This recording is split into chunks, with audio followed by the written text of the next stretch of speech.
Hey guys, my name is Iasmina and welcome back to my channel. Today I want to do some quick reviews of the last 5 or so books that I've read, or at least the ones that I want to talk about. A lot of booktubers do like monthly wrap-ups where they do quick reviews of all of the books that they've read that month, but my months tend to go up and down.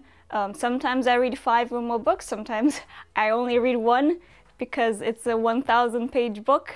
I do read quite a lot of those because I read fantasy, and so instead of doing that, I just decided to do recent reads. So these might not be monthly, they will be whenever I have 5 or more books that I really want to talk about. And that kind of means I either love them or hated them. So, you know, but mostly it's gonna be recommendations to you guys. So mostly it's gonna be books that I love. I mean, I don't really hate any books that I read, and usually my selection process is quite good, where I end up liking or loving like 99% of the books that I actually pick up to read. But obviously sometimes some bad ones fall through the cracks, but anyway. And as usual, I will leave links to all of these books down in the description. If any of them sound interesting to you, you can buy them through Book Depository. They offer free international shipping, and I very much recommend them. This is not sponsored by Book Depository, I just buy literally all of my books from them. Anyway, let's get to the reviews. The first book I want to talk about is actually a sequel, and that is the sequel to Six of Crows. This is Crooked Kingdom by Leigh Bardugo. And I have talked about the first book, Six of Crows, in my top favorite fantasy books. And that still stands. I still really love Six of Crows. It's only a duology, so the second book is also the end of the series. And it took me quite a while to get to the second book, simply because I have way too many books to read, as usual. But I am glad I finally got to it, because there's just something about Leigh Bardugo's writing style that just appeals to me so much. It's a really great fantasy series. I'm obviously not going to talk too much into detail about this particular book because it is a sequel, so it will probably spoil the first book for you. So in case you haven't read Six of Crows, I'm not going to go into too much detail. But in a nutshell, Six of Crows, the first book, which I have right here, this is the first book. Six of Crows is a heist novel set in a fantasy world and follows 6 characters as they come together to do this really, really dangerous, said to be impossible, crazy heist. And it's so much fun, and I love the way it was written. I love the characters in this. So I would really recommend this to anyone, really, but especially if you're new to fantasy and you want to try out something a little more light, and also something that isn't, you know, 13 books long. This is only 2 books.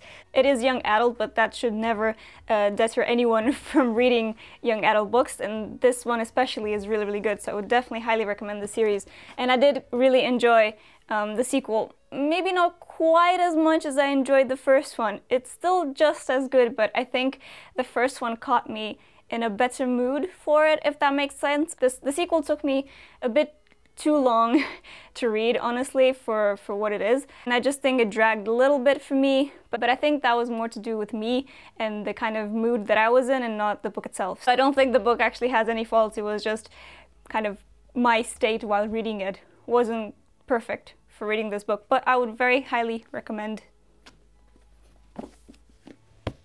this series. The next book I want to talk about is actually a non-fiction, and that is In Order to Live by Yeonmi Park. This is the story of Yeonmi Park as she escaped from North Korea, and her childhood living in North Korea, and then what happened to her after she managed to escape. I have not a lot of words to describe this book. I loved it. I devoured this book. I read it in one day, maybe one day in a few hours. I just could not put it down. It was so compelling and so heartbreaking. The kind of stuff that she goes through is just, you know, bordering on unbelievable, but I am pretty inclined to believe her because North Korea is insane. But yeah, I've always been interested in North Korea, and I've watched quite a lot of documentaries on it and things like that, and it fascinates me in a kind of weird way. And I knew that this was quite popular, and so I was really happy to pick it up, and I'm so glad I did. I loved this so much. As sad and as heart-wrenching as it was, I loved every single word of it. So if you're into nonfiction, or if you're even at all interested in North Korea and reading about a girl that escapes from North Korea, I would so highly recommend this. I really, really loved it. I don't know what else to say because I don't want to spoil anything. But yeah, if you're even at least interested in the topic or just in reading a really good nonfiction book, I would very, very much recommend In Order to Live. The next book I want to talk about is actually a manga, and that is volume 2 of Orange. Now again, this is a really short series. It's only comprised of 2 volumes.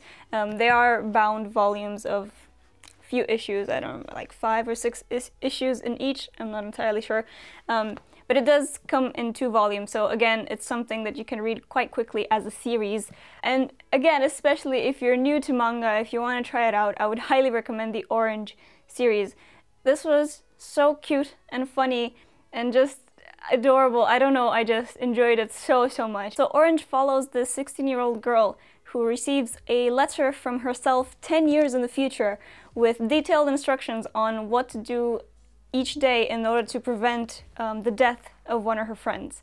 So that's basically what the story entails, and just the way it's written and the way it's obviously illustrated is so adorable, and I really enjoyed it. So again, if you like manga or if you want to get into manga, I would very much recommend the Orange series. So the next book I want to talk about is actually a novella, and well, actually it's 2 books. It's 2 novellas in the same series, and that is Legion and Legion Skin Deep by Brandon Sanderson. Yes, no other than famous Brandon Sanderson, who is one of my favorite authors. So as some of you may know, Brandon Sanderson is really well known as being a fantasy author, but outside of that he also dabbles a bit in science fiction and in other things, and he also writes quite a few novellas. In fact, he has quite a lot of them. Legion and Legion, the Second Legion, surprised me so much. I enjoyed them so much. It's kind of a weird genre to identify. I'm not entirely sure what I should call them because they're not really science fiction. They're more like detective stories, but with a little bit of magic or magical realism maybe. Kind of a weird mix of things, but it doesn't really matter what genre it is. So basically it follows this kind of Sherlock Holmes kind of person who actually has the ability to see multiple people, and each of those people is highly skilled in something.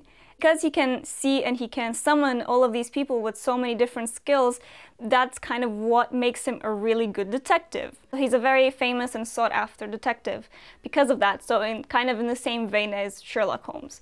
But yeah, obviously these are novellas, so they're really short, so I don't want to spoil too much of the story, but they are really good, so I'd really recommend them. Again, apparently I keep saying this for a lot of the books in this particular video, but if you want to get into Brandon Sanderson, or if you just like novellas and you want to read a really good novella, I would really recommend Legion and its sequel.